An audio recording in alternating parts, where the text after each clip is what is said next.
school. I might crash it. Serious. The biggest, you guys know, the number one question that people will come to pastors and churches with is this. I want to know what my spiritual gifts are. You guys realize that? And here's what the reason that's funny. Everyone in this room is going, yeah, I want to know what my spiritual gift is.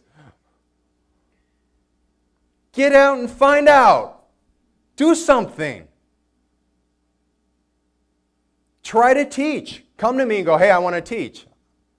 I'll give you a shot. You guys know I will. If you want to go out and you want to lead somebody to Jesus and you're like, I have no idea how to be an evangelist, I'll go with you. If you guys want right after, we'll go at a Safeway. I'll take a group of you. I don't care. Whatever it is, if you guys want to sing, if you're like, I want to lead or I want to give generously, probably not too many of them, but whatever it is that you want to do, let's move, people. Let's make a difference because right now you're living captive by fear. You're enslaved to it. And the reason you're enslaved to it is because you still buy the lie that sin keeps you from experiencing the blessings of God. What did Israel do to be rescued from Egypt? What did they do? Nothing. Zero. Not one thing. They had no worth. They didn't even ask God. God chose them. He rescued them. What did they do to be redeemed, to become the children of God? Nothing. To experience the intimacy with God? Nothing. God did all of that. What did they do to acquire the gifts, the promised land? Nothing. God acquired it and reserved it for them. All they had to do was walk into it. Was have the boldness to believe, to have the faith to step into their blessing. And that's what we're lacking. That, you guys, that is the thing that holds us back.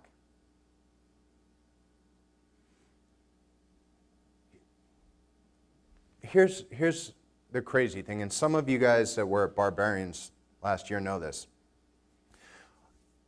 We could have this church filled up next week. Even though there's no service, we could have that many people show up, and they'd be like, where is everybody? No one would be here. We could do that if you just were willing.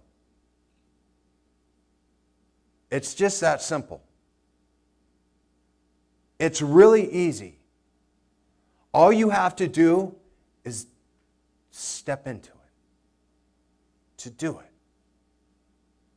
There's nothing that holds you back. We always used to say, when most of you know I used to fight professionally, the hardest part of the fight was the walk to the ring. Every fighter I ever talked to would agree with that statement. Once you got in the ring, everything, it was just what you practiced every day. It all just came naturally. You do what you do. You can't prepare for the walk to the ring, though. That's when all the pressure is there, and all you can do is commit beforehand. And every time I fought, some of you know this, when I fought in Hawaii, I was paralyzed with fear. I fought this guy that everybody that he'd ever fought before, he'd retired him. He'd ruined everyone. And I went there and I was a champion and they interviewed me and I was thinking they're going to go, hey man, you're the dude, why are you even stooping down this low? But they're like, how are you going to deal with this guy? He's destroyed everybody. And I was like, I don't know. Who is this guy? Why am I fighting him? I don't even know. I didn't even get a tape on this guy. Who is he? And so when I went to fight this guy, I went to this pre-fight meeting. And I remember it was there was this guy, John Lober, who fought this guy, Frank Shamrock there. And John, I remember, because they were talking about the rules. And in Hawaii, it's what they call modified pancration rules, which is pretty much you can do anything. And not like the sissy UFC. And it was like, John's like, hey, because they were talking about they're going to do this catch thing. So when your arm's getting ready to be snapped, they'd yell catch. In Japan, they would actually stop the match. And he goes, they're not going to stop it, are they? And I remember the referee, who sounded like he had throat cancer or something. He was like, I don't care what happens to you. You can die in there. He goes, I'm not stopping the fight unless the corner throws in the towel or the other guy just decides he's done beating on you. And I was like, what? What is this? And I remember getting ready for this fight, and this guy, John Militek, I can't remember, Matt Militek, went out and fought. What's his name? Yeah, Pat Militek, yeah. He went out and fought.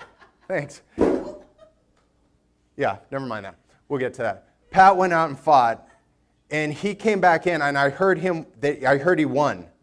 And I was like, oh, Pat's a good brother in the Lord. That's awesome. He won. And they brought him in on a stretcher, and he was paralyzed. And he was all bloody, and he was like, I can move my left arm. And I was thinking, I just want to go home.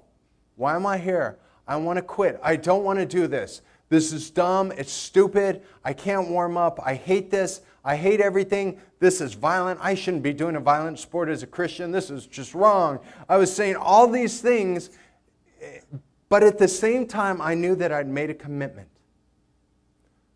I knew that God had brought me into that sport to testify about God's grace and His love to people that may not ever normally hear about it. And so no matter what, although I was saying all those things in my head, I knew that I would get up and go get in the ring and fight. Are we willing to just get rid of all the excuses? It's okay that they run through your head. It's okay that you go, I really don't know how to deliver the gospel. I don't know anything about apologetics. I don't speak well. I don't lead well. I look funny. It's okay to think and to say all that. But when the time arrives, you still just have to get up and say, you know what? God has not only saved me and delivered me, He's redeemed me. He's a God of intimacy that has a personal relationship with me, but He's also blessed me. And He has something for me to step into, that I would be a Christ follower, a discipler, that I would be a lover of people, that I would be someone that reflects Jesus to the world, that I would rejoice even in the midst of my pain and my suffering, that I would testify to Christ's love no matter how embarrassed I might be, that I would continue no matter what happened. Are you guys willing to just be those people?